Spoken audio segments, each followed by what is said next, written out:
The history of Jews and finance, between restriction, opportunity, and stereotype. Introduction. Few topics are as misunderstood or as weaponized as the history of Jewish involvement in finance. Across centuries, Jews were often linked in the public imagination with moneylending, trade, or banking.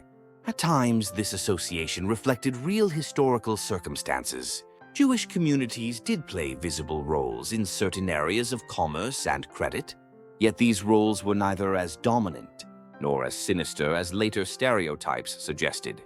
The true history of Jews in finance is not one of secret power or inherent greed. It is a story of economic necessity and adaptability in the face of systemic exclusion. That reality was later twisted by religious prejudice and political convenience into the deadly myth of global Jewish control.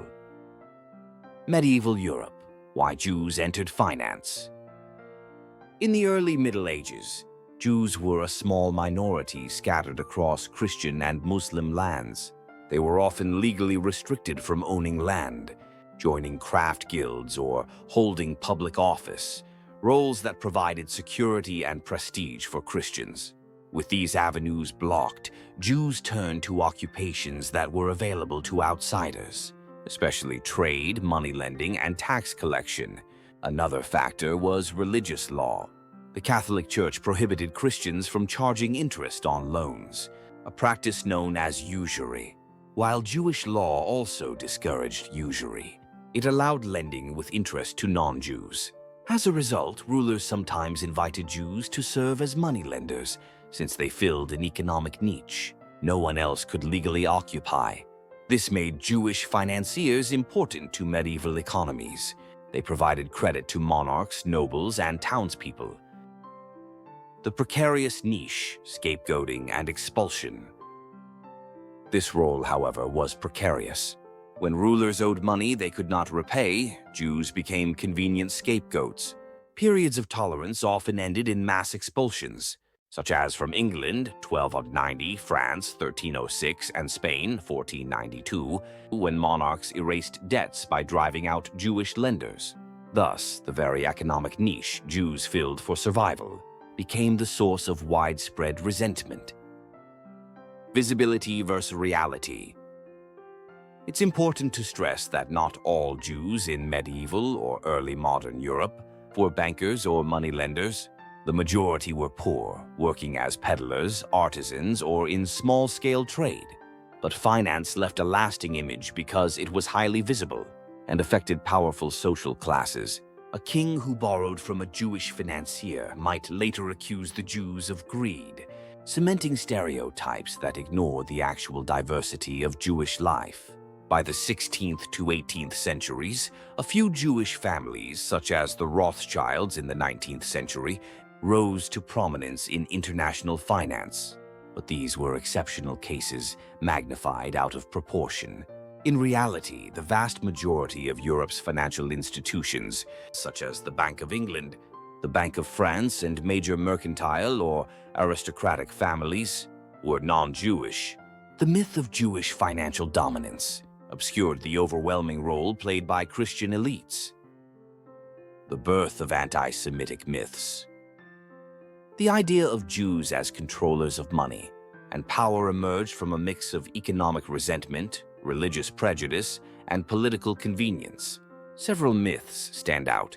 One, Jewish usury. Christian clerics often depicted Jewish moneylenders as exploitative. Literature, from Chaucer's The Prioress's Tale to Shakespeare's The Merchant of Venice, cast Jews as greedy villains, shaping cultural stereotypes for centuries.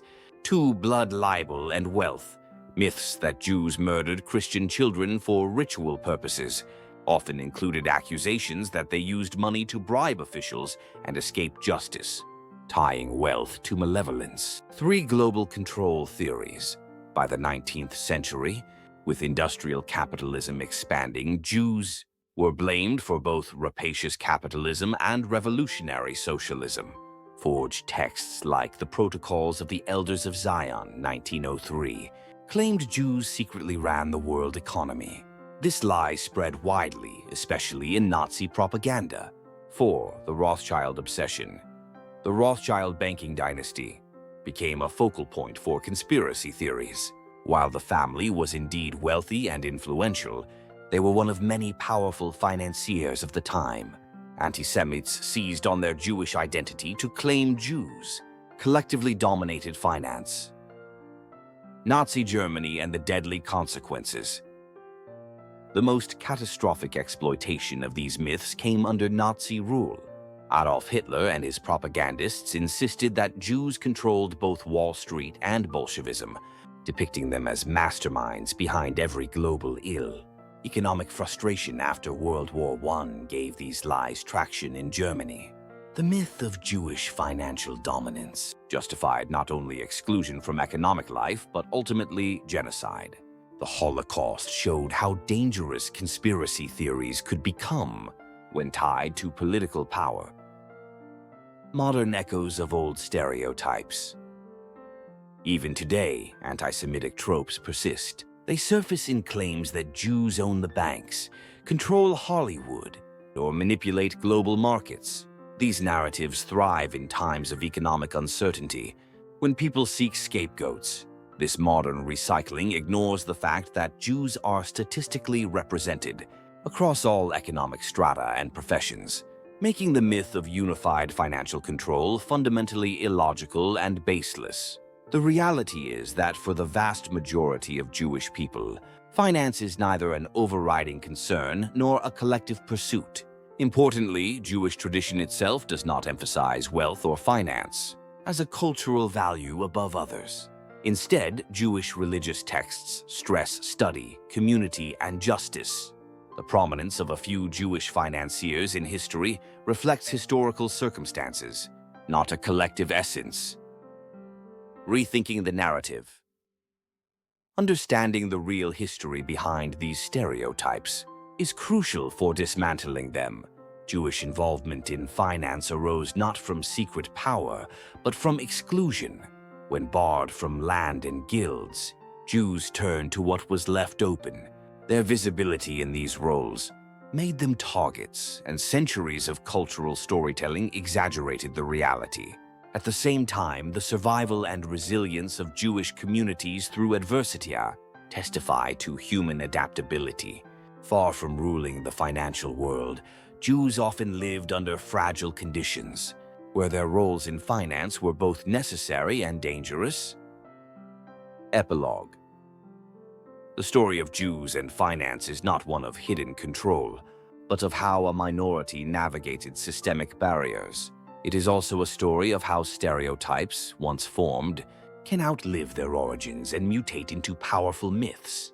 The true story is a powerful guard against prejudice. Recognizing that the myth of Jewish financial control is a dangerous distortion born of exclusion, not fact, is essential for dismantling anti-Semitism in the present day. It's time to study new words in context. 1. Stereotype. Definition: a fixed and oversimplified idea that many people have about a group of people or things. Example: the idea that all artists are poor is just a stereotype. 2. Desertification. Definition: the process by which fertile land becomes desert, usually because of drought, deforestation, or bad farming. Example: overgrazing by animals can cause desertification in dry regions. 3. Sinister. Definition: suggesting something evil, harmful, or dangerous. Example: the man's sinister smile made everyone uneasy. 4. Inherent. Definition: existing as a natural or permanent part of something. Example: kindness is an inherent quality of her character. 5. Adaptability. Definition: the ability to adjust to new conditions or changes. Example: his adaptability helped him succeed in a foreign country. 6. Exclusion. Definition: the act of keeping someone or something out, or not allowing participation. Example: the exclusion of certain groups from education created deep inequality. 7. Craft guilds. Definition: associations of skilled workers in the same trade during medieval times, often controlling training and work quality. Example: in medieval Europe, blacksmiths belonged to craft guilds that set strict rules. 8. Prestige. Definition: respect and admiration that someone or something receives for being successful or important. Example: winning the award gave the university great prestige. 9. Avenue. Definition: a possible way of achieving something or making progress. Example: education is an important avenue for improving one's future. 10. Usury. Definition: the practice of lending money at very high or illegal interest rates. Example: in medieval Europe, the Church condemned usury among Christians. 11. Niche. Definition: a special position or role that suits a person, business, or group well. Example: the bakery found its niche by making only gluten-free bread. 12. Precarious. Definition: not safe or stable, likely to fall or change suddenly. Example: the ladder was in a precarious position against the wall. 13. Expulsions. Definition: acts of forcing people to leave a place or country. Example: the expulsions of minority groups caused great suffering. 14. Resentment. Definition: a feeling of anger or displeasure about something unfair. Example: she felt deep resentment when her hard work was ignored. 15. Peddler. Definition: a person who travels from place to place selling small goods. Example: the peddler sold handmade jewelry in the village market. 16. Prominence. Definition: the state of being widely known or important. Example: the artist rose to prominence after her work was shown in a famous gallery. 17. Anti-Semitic. Definition: showing hatred or prejudice against Jewish people. Example: anti-Semitic ideas caused terrible harm in many societies. 18. Exploitative. Definition: treating someone unfairly in order to gain something. Example: the company faced criticism for its exploitative labor practices. 19. Prioress. Definition: a nun who is in charge of a priory or a convent. Example: in medieval stories, the prioress often represented the church. 20. Libel. Definition: a false and harmful statement about someone that is published or written. Example: the newspaper was sued for libel after printing lies about the politician. 21. Malevolence. Definition: the desire to harm others, wickedness. Example: the villain's eyes were filled with malevolence. 22. Rapacious. Definition: very greedy or taking more than is fair. Example: the rapacious landlord kept raising the rent. 23. Focal. Definition: central or most important. Example: the hero became the focal point of the story. 24. Catastrophic. Definition: causing great damage, suffering, or disaster. Example: the flood had catastrophic effects on the city. 25. Traction. Definition: the level of support or attention something receives. Example: the new idea gained traction quickly among young people. 26. Genocide. Definition: the deliberate killing of a large group of people, especially of a particular nation or ethnic group. Example: genocide is one of the worst crimes against humanity. 27. Holocaust. Definition: the mass murder of 6 million Jewish people and millions of others by the Nazi regime during World War II. Example: the Holocaust remains one of the darkest chapters in human history. 28. Tropes. Definition: common or repeated themes, ideas or images in literature, culture, or speech. Example: the wise old mentor is a popular trope in adventure stories. 29. Strata. Definition: layers or levels in society or an organization. Example: people from different social strata often have different opportunities. 30. Overriding. Definition: more important than anything else. Example: Safety is the overriding concern during an emergency. 31. Dismantling. Definition: the act of taking apart or destroying a system or structure. Example: the new policy focused on dismantling unfair practices. 32. Resilience. Definition: the ability to recover quickly from difficulties. Example: her resilience helped her rebuild her life after the disaster. 33. Outlive. Definition: to live or last longer than something or someone else. Example: the old castle has outlived many generations. 34. Mutate. Definition: to change or transform, often into something different or unexpected. Example: the idea began to mutate as it spread through social media. 35. Distortion. Definition: a change that makes something no longer true or accurate. Example: the rumor was a complete distortion of what really happened. Comprehension questions. 1. Why did many Jewish communities in medieval Europe turn to money lending and finance? Answer: because Jews were legally barred from land ownership, guild membership, and public office, they turned to occupations that remained open, such as trade and money lending. Additionally, the Catholic Church prohibited Christians from charging interest, leaving Jews to fill the economic niche of lending.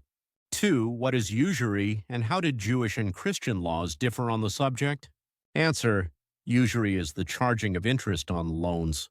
The Catholic Church prohibited Christians from practicing it, while Jewish law discouraged it among Jews, but permitted charging interest to non-Jews, making Jewish lenders essential in Christian economies. 3. How did rulers benefit from Jewish moneylenders, and why did this relationship often end in scapegoating? Answer: rulers relied on Jewish lenders for credit, but when debts grew large, they sometimes expelled Jews to erase obligations. This made Jews convenient scapegoats during financial crises. 4. Name 3 countries from which Jews were expelled during the medieval period. Answer: England 1290, France 1306, and Spain 1492. 5. Why was the Jewish role in finance often exaggerated compared to reality? Answer: because finance was highly visible and affected powerful classes. Like monarchs and nobles, Jewish involvement was magnified. In reality, most Jews were poor artisans, peddlers, or small traders, and the vast majority of financial power remained in non-Jewish hands. 6. Which Jewish banking family became especially prominent in the 19th century and later a focus of conspiracy theories? Answer: the Rothschild family. 7. What major European institutions show that Jews did not dominate finance in reality? Answer: institutions like the Bank of England, the Bank of France, and powerful non-Jewish aristocratic and mercantile families controlled most financial power. 8. How did literature contribute to anti-Semitic stereotypes about Jews and money?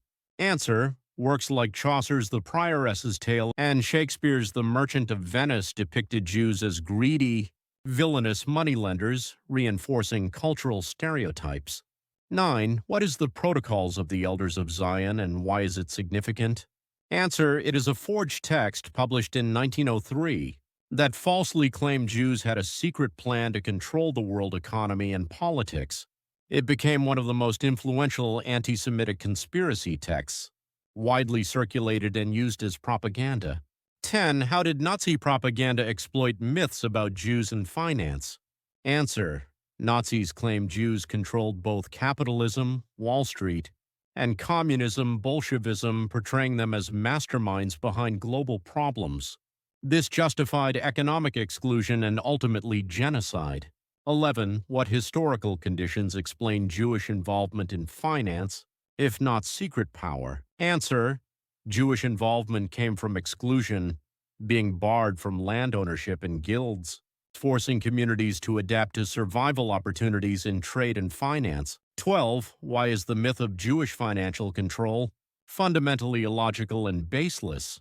Answer: because Jews, like any group, are statistically represented across all professions and income levels, not concentrated in finance or wealth. The idea of collective control ignores this diversity. 13.